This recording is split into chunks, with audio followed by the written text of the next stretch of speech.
This fire-breathing purple dragon is back, and this time, he's going to the Cold War. Wait a minute.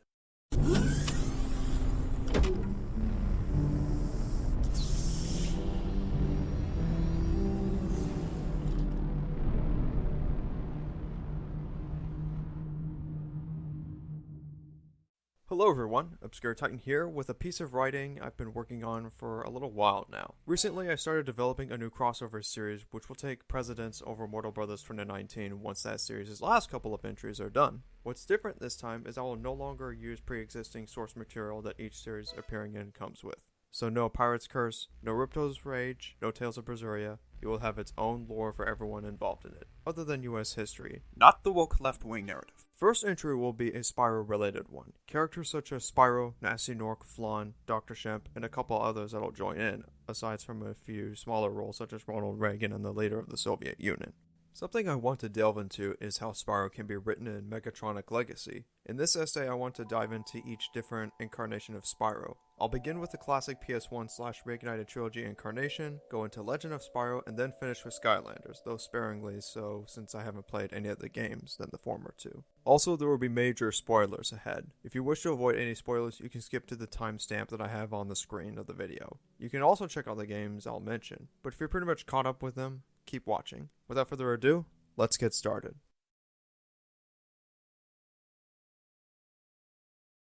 Since both forms are practically the same, aside the tone shift and occasional design changes, I will touch on the character of Spyro in the PS1 era.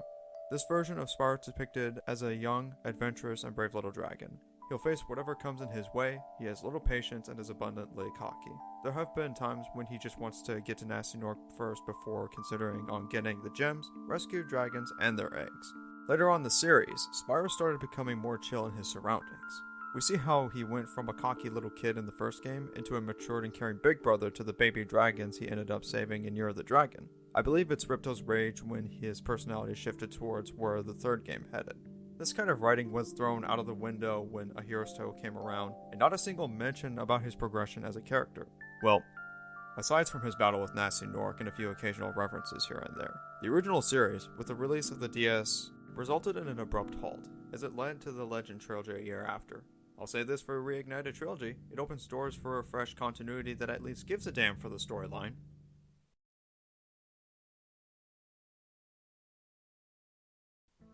This iteration is a striking contrast to the low-poly era. Spyro in the Legend Trilogy is portrayed as a kind-hearted, compassionate, and courageous hero. In short, Frodo Baggins from Lord of the Rings.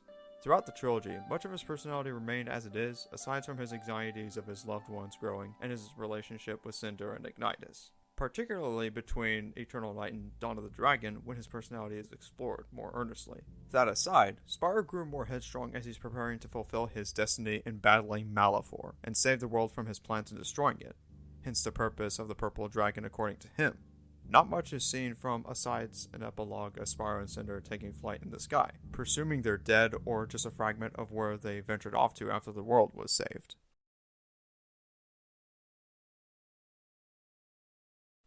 Skylanders came around, it has met a very mixed reaction, though I'd rather keep the focus on this Spyro's personality, so let's move on. I'll base the info off of the Skylanders wiki since I don't own any of the games nor play them for the matter. Eager and young at heart, Spyro is strong-willed and fearless, either going to battle or taking on perilous adventures. Having a photographic memory, he has an encyclopedic knowledge of many places in Skylanders. Quick learning, adaptable in new abilities in mere hours. Because of this, he thinks he can be good at many things, using them for helping his allies and protect the Skylands. This isn't to say Spyro just gets good at them right off the bat, hence his discouragement over the fact that he can't master everything, especially with the help of Master Eon. While this version of Spyro maintains his cocky aspect from the original, and occasional jokes, is more or less of a mix and mash of the previous incarnations.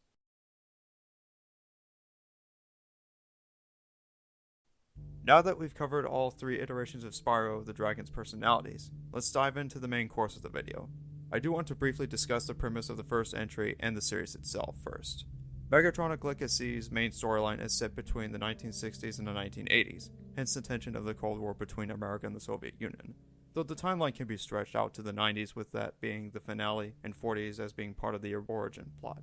It began with the two halves of an Imperium being, Primus and Unicron, though each are different for their attributes, with one being the forgiving god and the other is vengeful. They're part of a singularity.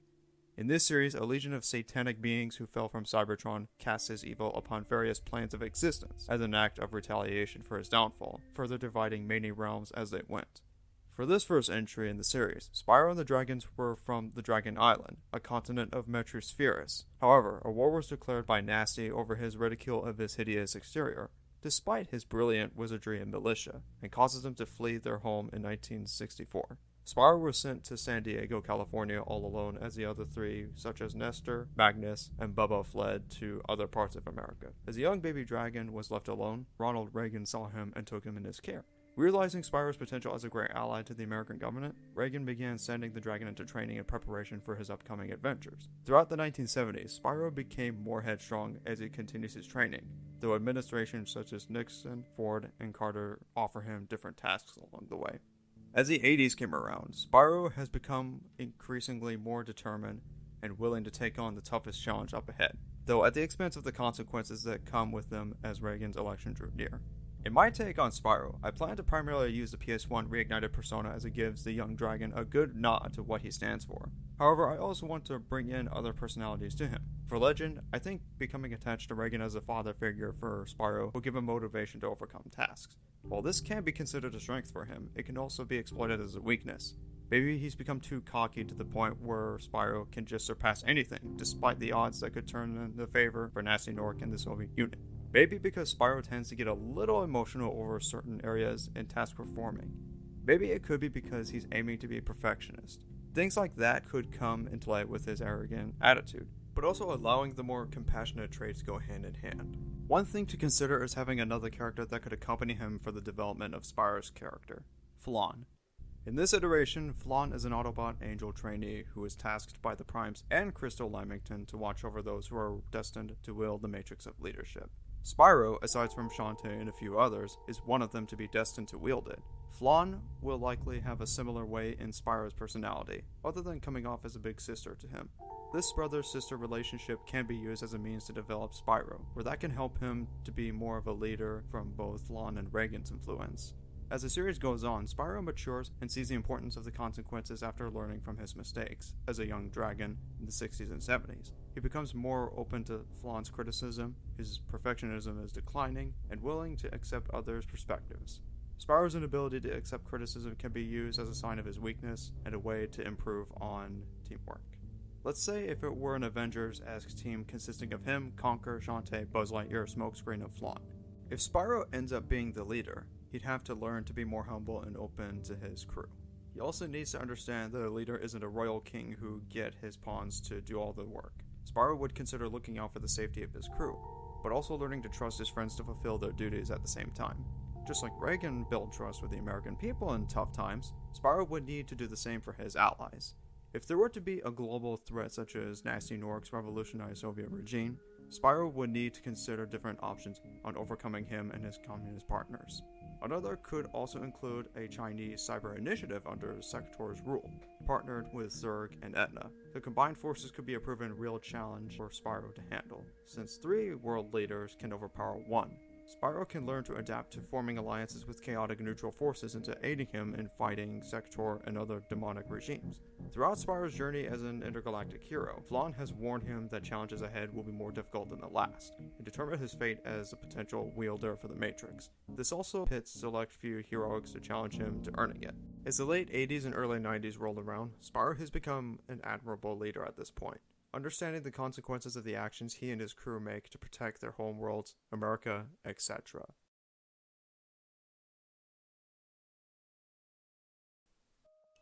In this depiction of Spyro, he's determined, heroic, and bold, taking on tasks that no one else could. But his abundant arrogance can cause others around him to not take him seriously, and a few of his smarter enemies would exploit that weakness.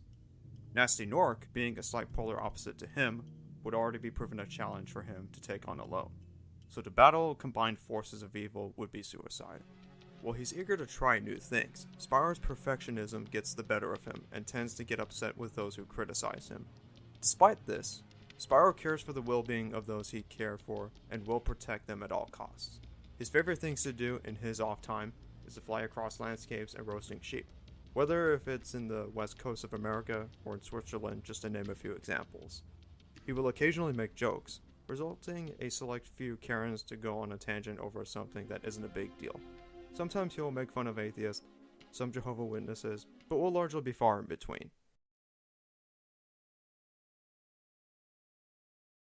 As Mortal Brothers 2019's end of production is nearing sometime in 2022, Megatronic Legacy is shaping up to being the next project aside from Synectic Exodus, which will be the Synectic series' reboot. It'll be a while before it gets started. I am hopeful for this new project, as it can open more doors to story writing and branching off to new things. Although the premise may have similar plot points carried over from the Great Unicron Legacy, and even 2019 to an extent, the time setting will be different.